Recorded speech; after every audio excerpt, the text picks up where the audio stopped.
All right. Thank you guys so much. All right, let me pull up my slides here and then we can get started.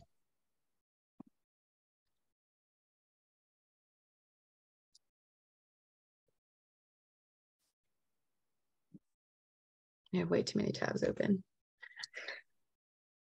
There we go. Can you guys see my screen? Yeah, okay, perfect. Yeah. Thank you. All right, so I'm gonna do just a really brief intro of Tech Hub, and then we will get to why everybody's actually here and have a discussion on the first 90 days of a new job. So South Florida Tech Hub. So our mission statement is building South Florida's Tech Hub.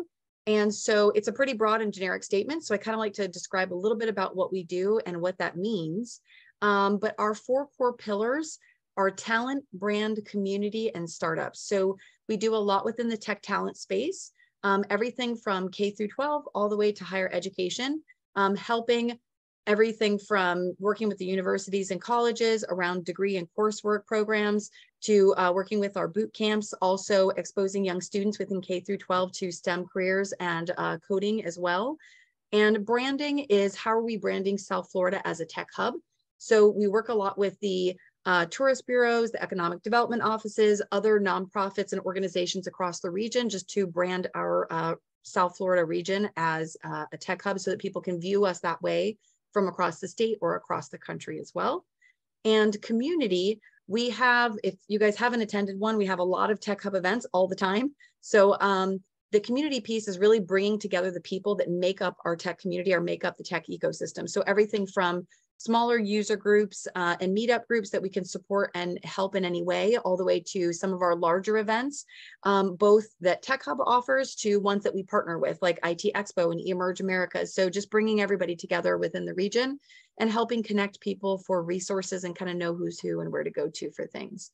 And then last but not least is our startup or entrepreneurship ecosystem. So this is actually the first day of Global Entrepreneurship Week. We actually just had our Ignite Florida event this past weekend, launching the week, but every week in November, there's a full week of activities and it is an international event. Global Entrepreneurship Week, just supporting startup companies, entrepreneurs, bringing together the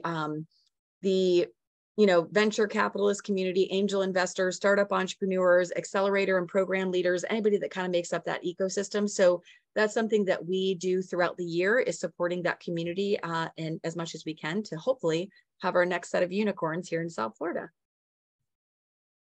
And I won't go through each of these one by one, but we do have a lot of different Tech Hub committees and also peer groups where our members can get engaged, everything from policy to women's council, startup communities, CXO peer groups, inclusion. So there's a lot of ways to get involved and engage with the organization.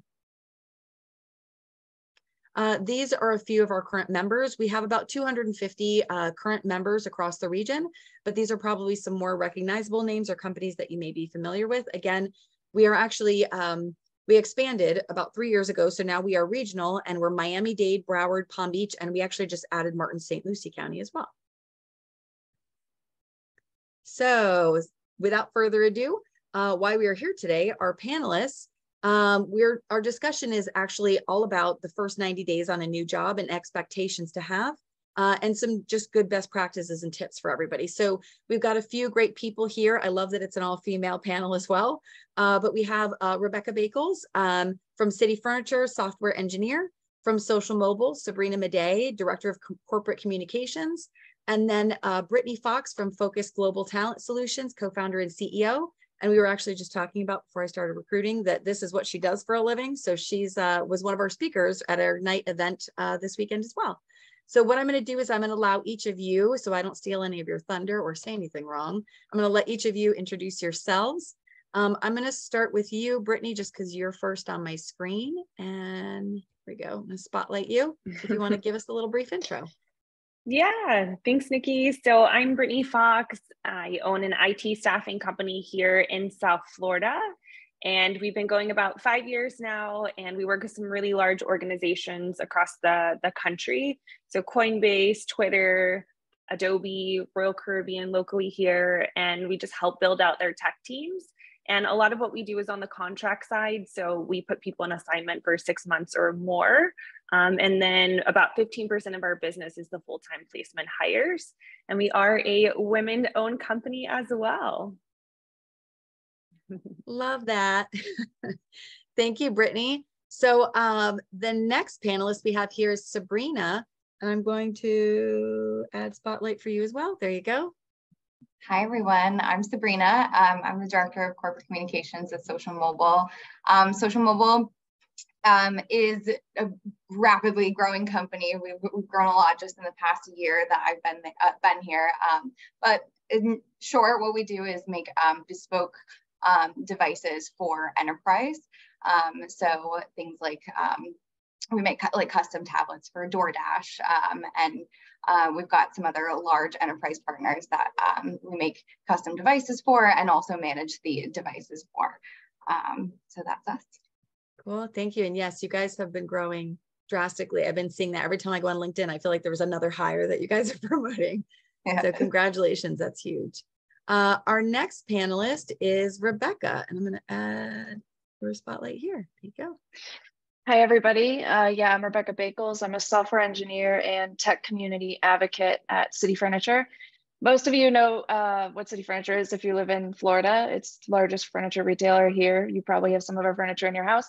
Yeah, so I mostly work on our website on the front end. I'm really excited to be here and give a perspective from the software engineering area. I actually transitioned into tech only about 1.5 years ago. So before that, I wasn't doing anything tech related. And I hope that helps, you know, with some nerves for some people. Yeah, very happy to be here. Thank you, Nikki. Of course. Thanks, Rebecca. So really briefly, before we get into the meat of the discussion and the questions here, just so everybody understands your roles a little bit more with your companies, can you talk about directly how you engage with new employees or new staff, or kind of what your role is in that kind of staffing and placement market? And whoever would like to go first. I can go first since I was just talking and my nerves are already up here. So as a software engineer at City Furniture, once you reach a mid-level position, which is where I'm at, you get assigned a junior developer when they come on. So we become mentors to our new employees. And yeah, that's besides the obvious, you know, software engineering position, the job expectations that go along with that. We are also you know, a really tight team, and we always help each other out. But specifically, when we brought on our latest 3 junior developers, they're assigned me or Mal or somebody else on our team. So that's cool. Yep. Rebecca, is that something new that you guys are doing? Yeah. So it is. We've vastly improved our onboarding process. We grew rapidly during the pandemic. Our team went from about 40 in our entire tech department to 140. So we've been making major improvements to our onboarding process, and the mentorship part of that is a major key element. That's awesome. Cool. Thank you. Thank you. I can go next. So I'm very involved in the hiring process of our team internally. So right now we're about 19, and we're growing and hiring like crazy right now. We're looking to bring on 8 more people by the end of the year. So my direct involvement is on the interview process. And then once they get on board, it's making sure that they're successful, because I mean, as we're going to talk about today, the first 90 days are the most important to getting them successful, especially with what we do in sales and recruiting and staffing, making sure that they understand what they're doing. So I'm involved. Lizzie, who's actually on the call, she's our director of talent culture. She helps me build out all of the training programs and make sure that they're assigned. And then I help her with that. And then I'll get involved and do one probably about every 2 weeks, and also meet with the team member and make sure that everything's going well on their end when they first get started. Cool. And Brittany, can you tell a little bit about Focus Global itself? Because I know you're talking internally, but obviously this is your day job on the other side too. Yeah. So that's our internal team. So that's us growing and on the sales and staffing side. And then when it comes to onboarding our contractors and also the full-time employees, we work with different organizations. So every company is so different on their onboarding process. We've seen the good, the bad, and everything in between. So it really is important those first 90 days. So what we do with our people is we do a weekly check-in call with them once we place them, especially on our contractor side, to make sure that things are going well. So we also have an amazing onboard internal staff here because we take care of their payroll and their W-2. So we make sure that their payments set up from day one, because that's so important, right? Like that's why you started your job, to start making some money. So it's really important from that aspect to make sure that everything is set up from a financial side. So we work with our contractors to make sure that they have a good process. We also do a quarterly call now with our contractors to make things sure that they know what's happening at Focus, because when you're a contractor, sometimes, which happens a lot in IT, you might feel a little bit of a disconnect either from your staffing company or from the company you're working with, because you're like, I'm not really a full-time employee, I'm not really part of the culture. So we're bringing them into our culture so that they also feel like they have a home here too. That's good. Cool. Thank you, Brittany. Mm-hmm. And then for me, so I cross heavily over into our people and culture department. So I work with our HR department on interviews. Oftentimes, our executives will send people to me for culture related interviews as part of their phased interview process. And then we also have an onboarding process, and part of where I come in on that is I send out surveys to the new hires to make sure that all of the goals are being met through their onboarding process. And then I also meet with them at the 30-day and then the 45-day mark to just make sure that everything is going well and that they feel that they're fitting in with the team, to see if there's anything that I can do, as an outside party to help them get integrated and things like that. Very cool. Thank you, Sabrina. So really our questions today are going to be again about the onboarding process and about the first 90 days. So how I want to start out the questioning here is what should employees do, or even if we're talking about the employer, but what should folks do that, say, week or 2 weeks right before they start, right? Because you typically give a 2 week if you already have a current job. And a lot of people, I think they focus on so much day one, but there's a lot of things that you can do proactively to kind of get set up for that first day. Does anybody have any advice on either what to expect or what you can do kind of working up to that first day? Yeah, I can kick us off. I think this is something that can really make an employee stand out, that if they do their homework before they show up on day one, if they're looking at the company website, if they're watching the videos, because when you come in and you can have those conversations and already have an idea of what's going on internally at the organization, it's going to make you stand out.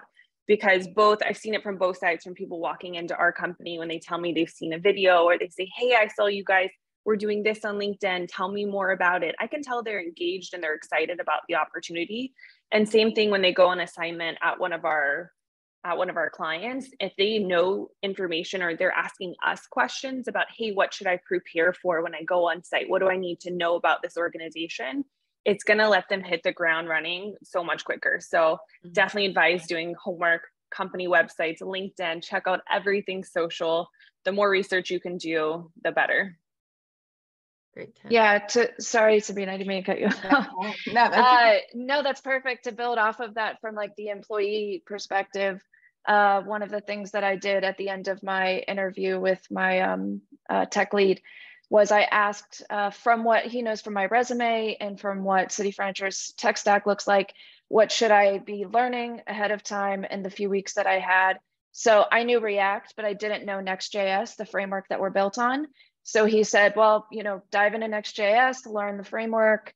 It would help you coming into it, and, Redux if you didn't know it. So really specific things that really set me up for success, that the directory is different for Next versus a regular React app. So again, that just off of what Brittany said, it also, looks great.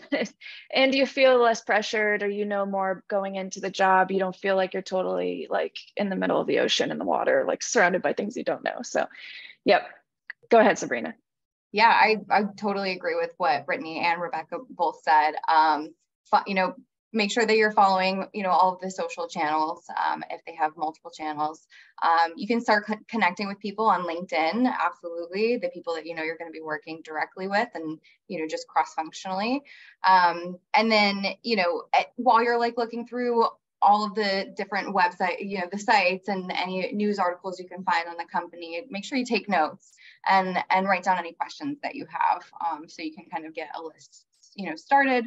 If there's anything that you feel like you need to kind of dive further in with your leader, then you're already prepared for that. The other thing is, don't be afraid to email and ask to set certain expectations before the first day. So sometimes people get really nervous about like, what do I wear if that's not like clarified, so make sure it's totally fine if you send an email. We'd definitely prefer you ask than be stressed over anything.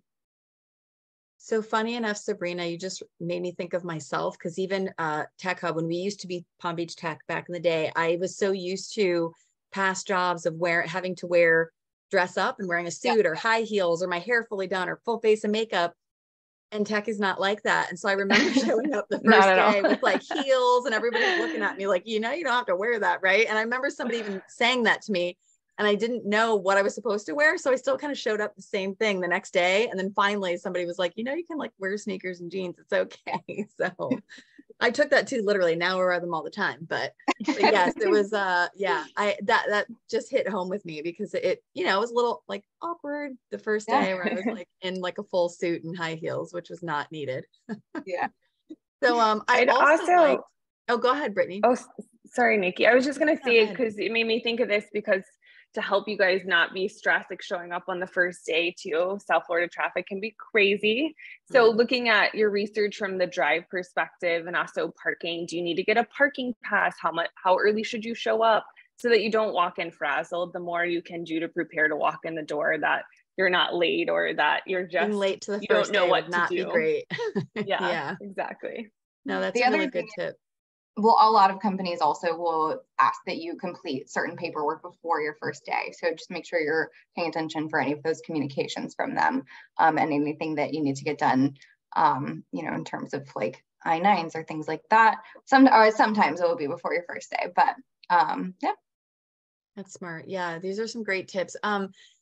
A couple of you actually mentioned, connecting with people beforehand, like on social media or LinkedIn. That's something that I've always personally loved to do myself. Can you guys talk about that a little bit more? Because one of the questions I had here was basically how to engage with new coworkers when you get started, but I feel like that kind of starts into that conversation. Can you guys talk about that? Yeah. So if you go onto your company's social media page, you can see all of the employees that work there, or who are associated with that LinkedIn page. So you can just go through, and we encourage our new hires to do this, within their first week, but it's something that you can do in advance if you know about the feature. So you just go to the company's page, and you can look at their people. And it will list all of the people, and then you can just go through and start adding. And there's no harm in adding everybody. If you're, hired and you're going to be working with, everybody on the team, then, you definitely want to connect with everybody on your team, and just start building those relationships. That's a really good tip. Yeah. I would say, I don't know if everybody's as forward of a personality as I am, but I would say for me, I've done this with a couple of past jobs, is I would do that, go on LinkedIn, connect with people. And then I would actually message a couple. Like if I saw that they were in similar roles or going to be in the same department as me, just saying, hey, I'm going to be starting on Monday. I can't wait to meet you or whatever. And one job in particular, somebody did say, hey, I'd love to have you come to lunch with us and our team like the first day. So it makes it less awkward. And again, I don't know how sometimes people don't feel as comfortable doing those things, maybe not as forward, but it is a good thing to do. And sometimes it is easier to do it because you can kind of hide behind the screen, and it's easier to connect with people on LinkedIn and message than have to do that in person and trying to get invited to lunch on day one.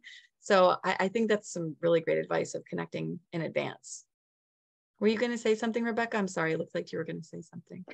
No, I don't. So as far as like connecting on LinkedIn, no, not so much there. But as far as your question of effective ways like to introduce yourself, just being proactive, it falls along the same lines on your first day. Like if you enter a meeting and you don't get introduced just because your lead is doing a million things at the same time and forgets, just proactively, hi, I'm Rebecca, super happy to be here. Like, I'm a full stack software engineer. I prefer the front end. And I have my go-to is I have two corgis named Scully and Mulder. You'll see them all the time in the background or something. So it's just a little bit like easier. And then they feel a little bit more connected personally versus it just being like a very like static, professional relationship. Yeah, I just like to be personable. People love to talk about dogs. Oh Animals, my gosh. kids, We have a like that, yeah. a dog Slack channel at City and I live in it. So yes. Of course you do. That doesn't even surprise me. I love that. So I want to get into a little bit of the training because I know that's something that every company does different. Some companies have like a full like 2-week training or even a month training when they start. One job in particular for me was 90 days training where they wouldn't let you do certain things until you went through every single kind of module with them. And other ones are much lighter. So my question is how can you, I guess, set yourself up for the best, like first 90 days, like proactively asking about training, making sure that you're getting adequate training. How can you kind of manage that with your managers or leads? Well, I think hopefully the employer has a good program laid out for the employee. So I really think that this falls heavy on the employer side, but what the employee can do is to be able to ask great questions, to see what expectations are, what milestones do I need to know by X date, especially in the tech space. Like, is there any projects that you need done by a certain time? Like, especially if you were hired on as a more senior role, then okay, I mean, the expectations are you're probably going to hit the ground running a lot faster. So what projects and deadlines are coming up? So to find out that type of information. And then maybe if it's a more junior position, you're just starting or just graduating bulk of code, to find out what it is you need to learn from the technical side that maybe you don't know. What all tools are they using? The more questions you can ask and find out, the quicker you can become successful, which is the goal, right? Especially in the first 90 days, because it's kind of like the dating phase, if you will. I mean, in Florida, it's an at-will employer, but the first 90 days are really important for that lasting relationships. And I think the manager, they know if it's going to work out, the employee knows. So the more you can figure out and hit the ground running, the better. So just the more involved you can be. But again, I put a lot of weight with the employers on this side. Yeah, I would definitely agree with that. And I mean, some of us, obviously are coming into situations where we're, coming into rapidly growing companies, and like training programs might not be super robust, but chances are the company you're going into has something, so you want to know, like, what are the trainings that you absolutely need to have that, are expected from all employees. If you're in like kind of like a niche or like a, specific department, figure out, like Brittany said, like what programs are they using? Do you know how to, are you familiar with those programs? And if not, what are the resources to help you understand how they work?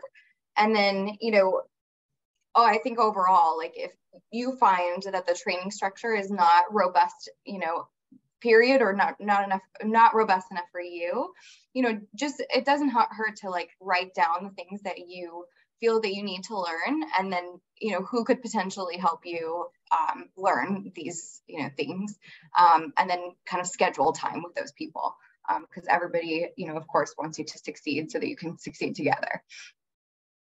Yeah, to literally my exact answer, Sabrina, like asking questions, writing it down. So so I know we have a lot of bootcamp students on the call, and a lot of you were non-technical before this, so it's okay to not know. Nobody expects you to know anything at all about the infrastructure, the architect, whatever. Nobody expects you to know. So if you run into an acronym you don't understand or a technology you don't understand, just write it down, take a note, make sure that you remember that, and then just keep moving forward, and then bring it up to your direct, mentor, leader, supervisor in the future.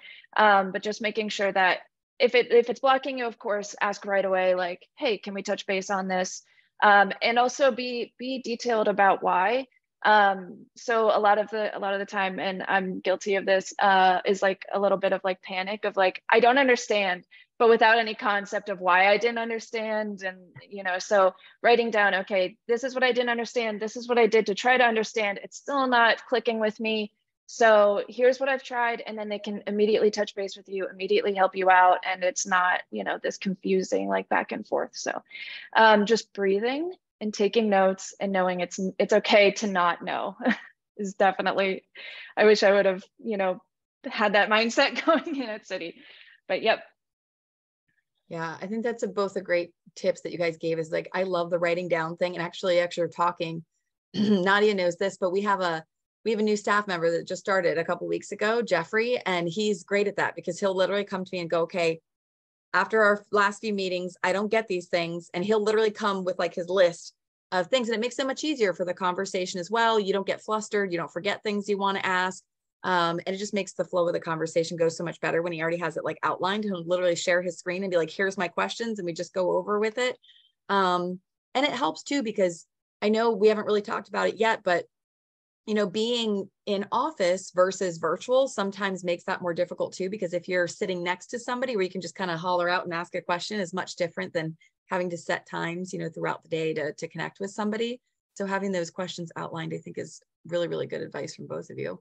Yeah, well, real quick, just to connect on Sabrina's point, that the other one that she made is the employer is always looking to improve the onboarding process. A lot of the time they don't know that this would be a blocker, or it's something that maybe 5 people before you struggled with, but they didn't bring it up and they didn't say anything. And so they just struggled for days or hours or whatever. But you bringing it up, improving, the onboarding process, not only will that just, make you look great, but also help your employer in the future and help, future employees not go through the same things that you went through. Yeah, that's huge. And that's Nikki, really you brought up a good point about the difference of remote versus in office, where you can just ask that question. We actually have a few people new that are 100% remote. And for us, it's harder to gauge where they're at in the training program, like how ramped up are they, what are they lacking? So we rely on them to communicate with us too, like, hey, I'm lacking on this. I'm not sure where to find this. So don't be afraid to ask questions too, especially if you're remote. I mean, if you're in person, of course, too, but they might not know how you're struggling, where if they saw you in the office, they might be able to have a quick conversation. So just reach out to get what you need. Yeah, that's great. And I was actually just reading in the comments, and thank you, Allison, for attending this as an employer. I wanted to make another comment, is that to your point, Sabrina and Rebecca also, is that, like you were saying, is a lot of employers don't know what they don't know, right? They don't know that people are struggling, or they think they've got the best training process and they don't realize that there is something broken in there.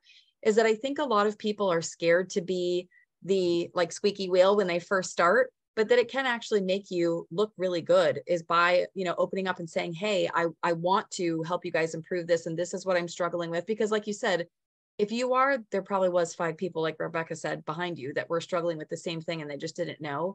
So I really appreciate you guys making that comment. And Allison, you being on here as an employer as well. Yeah.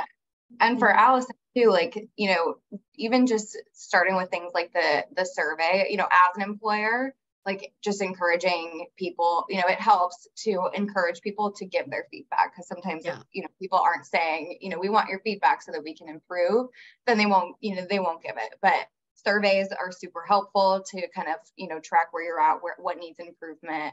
And even just starting with like a first day agenda.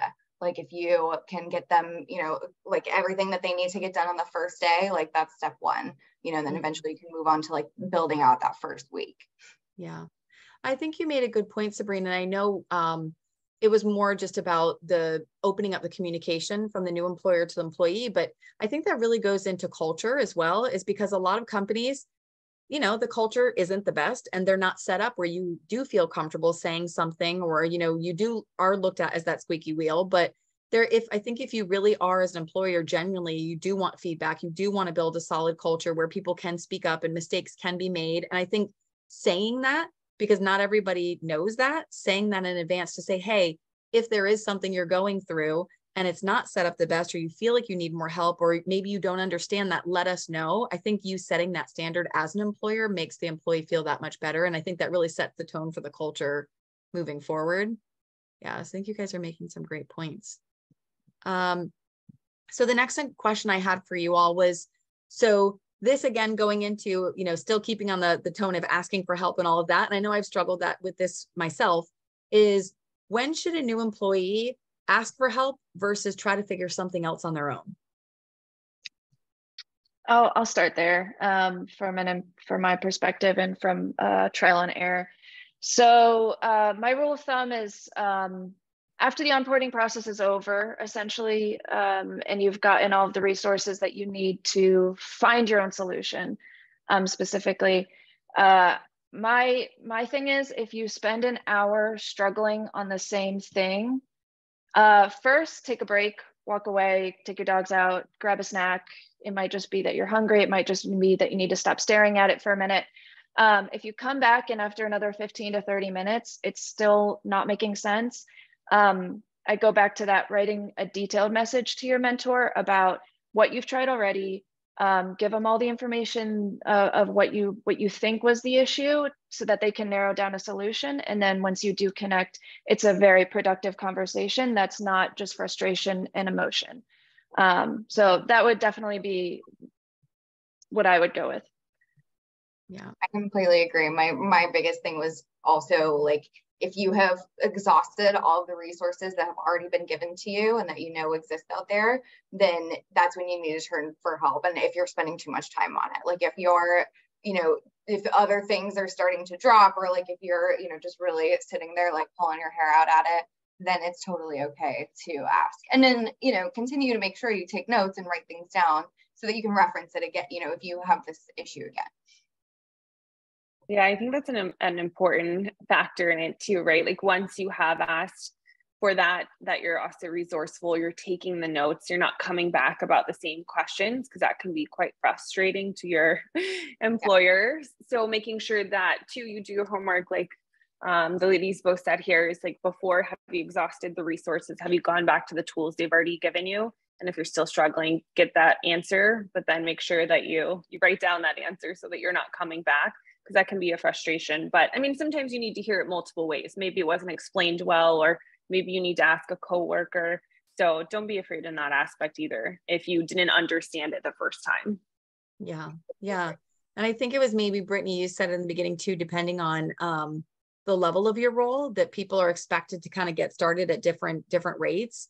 And, I think that, for me, I feel like always asking questions, being open is always a good thing. But like I said, you guys all said here too, is like writing it down, making sure that you're communicating what you're looking for very well. And like Rebecca, you made a great point, is not being emotional about it. Because I've definitely had people too with me at past jobs that don't understand something and they get frustrated and they come at you and it's almost an aggression type of approach. And you're like, ah. Yeah. So not always the best impression to make. So yeah, like you said, taking a break, seeing if you can figure it out. If you can't, write it down, approach them with, hey, these are the things I've tried. I love that advice. And I think also is, depending on the level that you're at, is you maybe are expected to know some of these things or come in at a different level than somebody else. So if you really are struggling, you do have to pay attention to how you are addressing that. Because one thing that we always talk about a lot on all these panels is the hard skills versus the soft skills. So being able to communicate those difficulties, being able to communicate with your team and your managers. And that's something that people are looking at as well. So I love that approach, Rebecca, just because that is one thing that I think a lot of employers as a newbie are going to take a look at, to see how you deal with difficult things and how you communicate with the team and deal with frustrations. That's it. And I think one thing you can, sorry. No, go ahead, Brittany. Yeah, go ahead. One thing you can do too, I think, to kind of mitigate that too, is when you first start, is asking your manager, how do you like to be communicated with? When is a good time? Are we going to meet weekly? Are we going to meet, like, what does that communication look like? When do you want me to bring you these questions? Because I'm sure I'm going to have some for you. So I think that's something that you can do. And it's also going to show initiative that you are a great communicator, that you are proactive and you have a plan in place. So find out too, also, if you are struggling, like, do they like Slack? Do they like email? Would they prefer you just pick up the phone and call them? So ask your manager how they best want to communicate in that way as well. Really yeah, so I was going to say something very similar to that, where I work 100% remotely. Most of our tech team is remote. My lead developer actually lives in Argentina. So what we do is, like, again, use the resources that you have. What we do is like create a video, like a video recording, where I'll show my screen and I'll speak through what I'm going through. I'll show them if we're talking about coding or setting up an environment. I'll show them what I tried. Oftentimes, your brain actually it uses different other things, like go off essentially when you speak things out loud and you're communicating verbally. And honestly, like when we're sitting at home working remote, we're usually not talking all day. So speaking it out loud, you can usually like, oh, something else will click. But you know, the video like usually puts it into a more complete picture of what you're dealing with. And then, you know, if, let's say I sent it to one developer who I thought was the expert, but it wasn't, I can just simply download that video and send it to somebody else. Oh, you should touch base with this person. Okay, here, this is my problem, and you don't have to go through it again. So finding the best way to communicate, from what Brittany was saying, like videos in our team channels is game changing. That's huge. I actually don't do that a lot myself, but I've seen a lot of companies using video more and more. And I do think it's becoming more of an effective communication tool, because even like I struggle with, this is just me personally, I'm sure other people maybe have this problem, but I think if you talk to me one-on-one, I come across much clearer than sometimes when I'm writing things, because you can't pick up tone and inflection and all of that I have a tendency of being very direct the way I write. And I'm just very matter of fact that I've literally had people my whole life, throughout my whole career, will call me and be like, are you mad at me? And I'm like, no. I've thought that, Nikki. Yes, like I get that all the time. And I'm like, I just write just very direct. This is what I need. This is what I need it by, or blah, blah, whatever. And so people are like, think I'm mad at them. But if you were to talk to me about it, it'd probably come across very different. So I love the fact of, one, asking how they prefer to communicate, and then also is using video, because I should probably use that more, knowing that I have that problem. So I love that advice. So, well, Nikki, too, that reminds me when we were talking.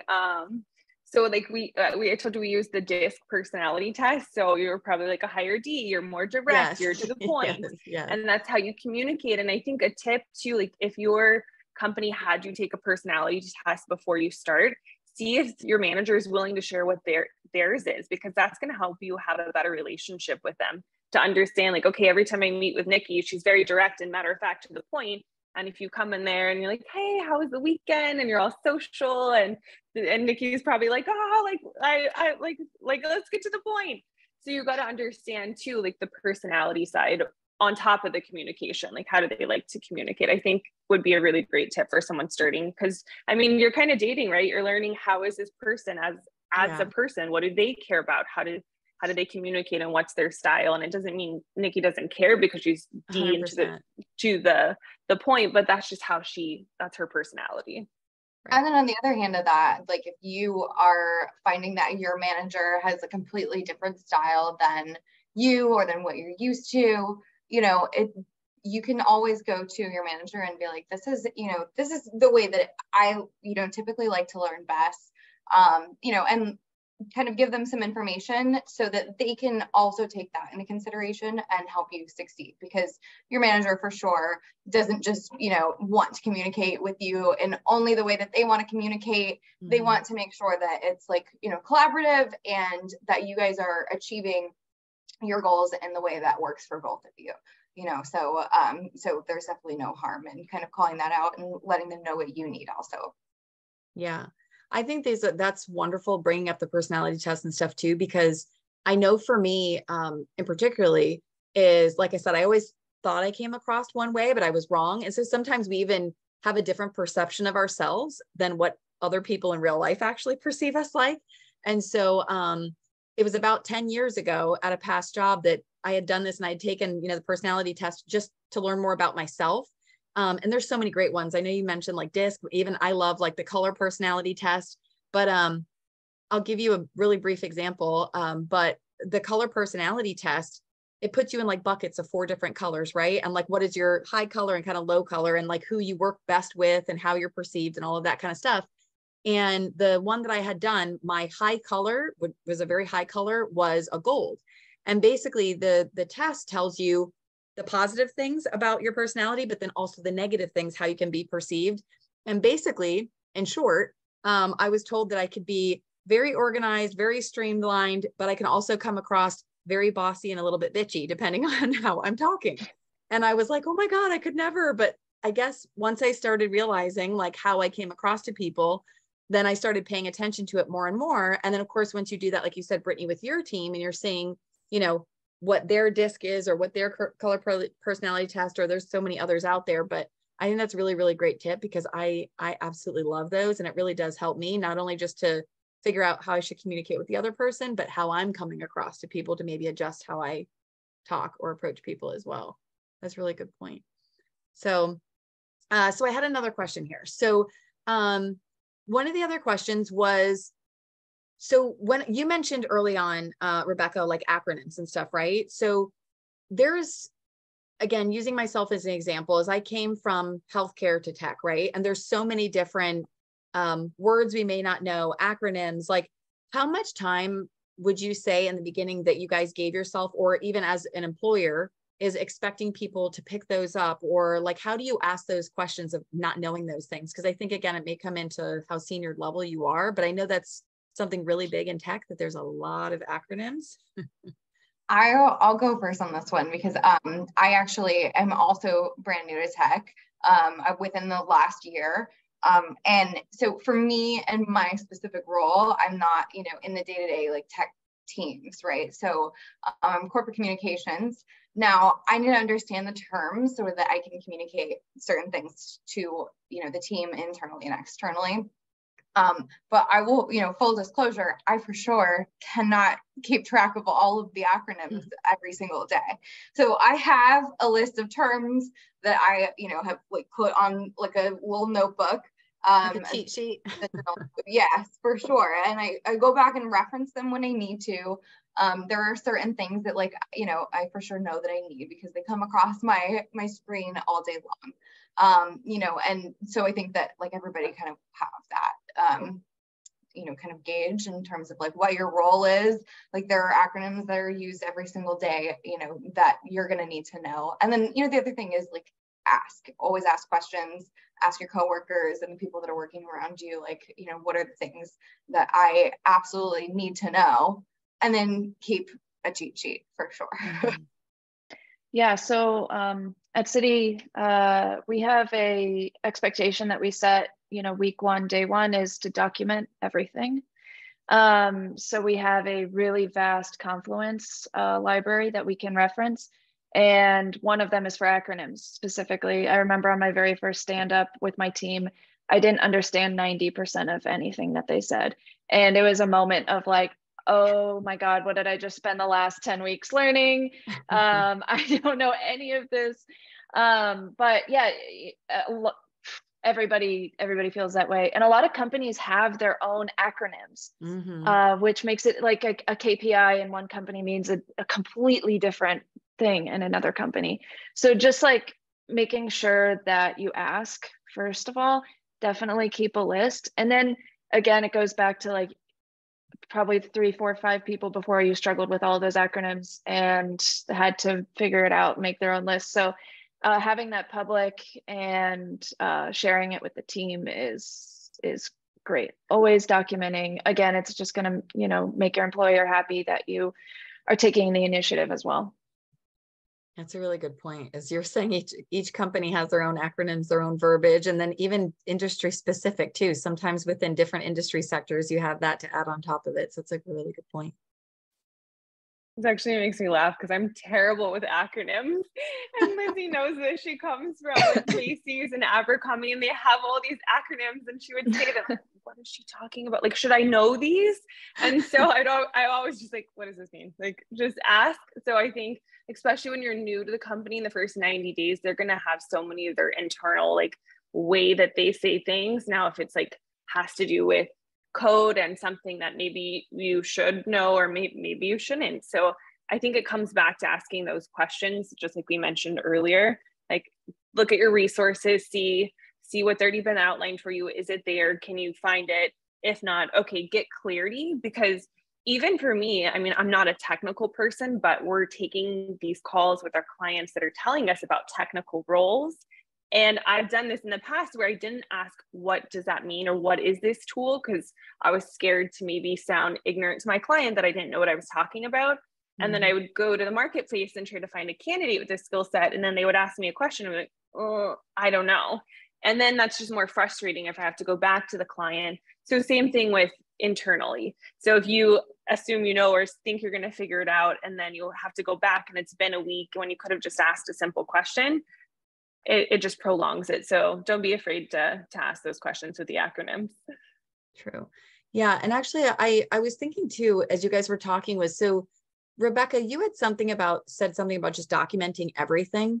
So I know that there was a question there that we were talking about was just documenting like all of the progress, and like, do you submit these things to your employer in advance, like without them asking? Like, do you have any advice around that? Because I know just documentation in general is great for yourself, but as far as submitting some of those to the employer, how would you go about that, or would you? Yeah, absolutely. So on my first week, my VP Izzy, he was like, in my very first meeting with the entire tech department, was like, I need you to find problems in our process, and I want you to tell us in the next, like on Wednesday in the meeting. So, you know, it was a very, like, the expectation was set straight up, like, we want problems. Problems are good because then we can solve it and improve the process. That's the culture that City has set up there. But as far as like submitting them, they also make it really clear, like with our Confluence documentation, you can make a page, you can make it, you know, the thing is, like, you can make it public and it can just be for you, but and not, you know, not say anything, not bring it up, but you never know who might end up searching and then referencing that in the future. So there's no harm in publishing documentation that could help other people in the future. There's no like submission process at City. Everybody who's in our Confluence gets a notification when a new document is published, and then they can go look at it if they want. If they don't, nobody's ever going to be mad because you gave more information and you provided value to the company and to future employees. So yeah, we don't ask permission. We just go for it. That's good. For us with onboarding, we provide all of our employees with like 30, 60, 90-day checklists. And also along with that, like an onboarding agenda. The onboarding agenda is, you know, kind of like hyper-focused to the first few days or first week. But the 30, 60, 90 days, it's got, you know, a full list of deliverables. And everybody uses different project management tools. Our company uses Monday. So we put, you know, a Monday board together, and we've got all the deliverables, and the new hire is able to put updates on the board, you know, link certain documents and things like that, so that their manager is always aware of what's going on. And it's also a platform where you can ask questions, you know, on a specific item that you're working on. And things like that. So I think that, you know, for us, it is an expectation for us, you know, for our employees to be, it's an expectation for us as the employer, and, you know, it's expected of the employees to kind of document the first 90 days, certain milestones, you know, and so that we can use that to measure the success of that first, you know, 90-day trial period. I really like that, the 30, 60, 90-day checklist too, just so people have kind of in advance what to expect and what's coming up and expected of them. I really like that as well. I might steal that. So I know we've got just a little over 5 minutes left. So I want to switch it a little bit to, which was perfect, you were talking about expectations, Sabrina. So the last question I would have is, and I think Rebecca, you referenced this in the very beginning, is that I think sometimes, you know, as the employee, we think that the employer has very high expectations and expects us to like hit the ground running and do all this stuff in the first 90 days. But if we're being really realistic, can you guys talk about what are some of the realistic expectations that an employer expects of employee in the first 90 days? Because I think it's very off what we each think. Yeah. Go ahead, Sabrina. We're both like, should we? No, I mean, like I said before, like that we have the 30, 60, 90-day checklist. So besides meeting those deliverables, I think, you know, what we look for is, has the employee completed all of their, you know, have they completed all of their policy acknowledgements? Have they met the team, you know, the right team members? Are they starting to get involved, you know, and integrating well with the team from a cultural perspective? And, you know, like, do they, you know, fit in with our core values, and are they embodying those in the day-to-day? You know, so those are the things that really, like, we're looking for beyond, you know, the actual written deliverables. You know, just kind of getting to, you know, getting enmeshed with the team. That's really, you know, what we're looking for. Yep. So I asked, I was talking to my engineering manager before this call, and he made a good point of the number one thing that he looks for is if the employee is engaging, if they're taking the initiative to learn, if they're making an effort to ask questions, that they're not sitting there struggling, that they want to see a pattern of self-improvement and patience is really major, because it says a lot about the person. And to Sabrina's point, the culture is probably one of that. And we do a lot of cultural interviews in tech. So yeah, just taking the initiative, learning, asking questions, and don't sit there and struggle and stew in your own, you know, stuff. Definitely an expectation in the first 90 days. Yeah, and for the 90 days, we do the same. We have a 30-day, 60-day, 90 days. And the first 30 days is really establishing like the ground rules. Like, okay, this is how you operate. This is how I operate. This is what the job is. This is what the culture is. So I think even the first 30 days is huge to understand if this is the right opportunity. Because as I mentioned, like this is like the dating phase, right? Your first 90 days. So you kind of even want to see like past 30 if that's the right position for you. Because I mean, I think you got to remember too, it just because you start a job, and it's not necessarily what I'm encouraging, but we sometimes go through these interview processes, and maybe if they didn't have the best one, or they didn't give us exactly the role wasn't what we interviewed for. That happens often, unfortunately. So if you understand, can you do this job? Do you want to do this job? Is it what you signed up for? You really understand that in the first 90 days. And then after the first 32, you should have momentum to start seeing traction. And for us too, on the IT side with the contract roles, typically ours is a minimum of 6 months. So it's a lot quicker ramp up than the first 90 days for a full-time hire. But you should really understand like and be able to add value from the beginning of a contract assignment. So in IT, if that's something that you're gonna take and step into, there will be a time of ramp up for sure. But I would say it's more like a 2-week ramp up of you really understanding, can I do this project technically? And then continuing on with, I think then the expectations are going to be a lot higher from the employer after that on a contract role. Yeah. And I just like that all three of you mentioned the fit and the culture and, you know, the people. We talked a lot about the team. Something we didn't mention was even a lot of companies now, which it sounds like, Rebecca, this might be you, is like an onboarding buddy, you know, having somebody that maybe is not your manager that you can go to, because we talked about early on that sometimes, you know, the managers, they're busy, they've got a lot on their plate, and maybe they don't want to, you know, weed through all of these questions. And so sometimes it's not even your manager that's the best person to ask. Maybe it is a Rebecca at your company that is that onboarding buddy and somebody that can help you. But I really like that all three of you mentioned culture. I don't know what the exact number is, but I know that there's a statistic around like the first 90 days saying that the average person knows within the first 90 days if they're going to be staying at that company or not. Whether they tell the employer or not is a different thing, but that if they're not, you know, onboarded properly, they don't feel like they're a part of the team, they don't feel like they fit in, they don't understand their role, their expectations aren't met, or maybe they're not getting the training resources, all the things you guys have discussed, that they've already made it up in their head at day 62. Yeah, this job's not for me. And then they start looking, whether you know it or not, is they've already made that up in their head. So I think all of these things you ladies are talking about are really, really important. So I'm going to give you guys back 2 days in your time, or 2 minutes in your time, because I know we don't really have, I don't want to ask another question and we'll go over, but I really appreciate all of you guys being here, and all of the commentary. And thank you guys for everybody that's in the audience that is attending as well. Hopefully this was helpful for you. And please feel free to reach out. I think I saw Nadia put some LinkedIn links for all of our speakers in there. Please feel free to reach out to them. And of course, reach out to myself, Nadia, Augustina, Jeffrey, anybody on the Tech Hub team that can help as well.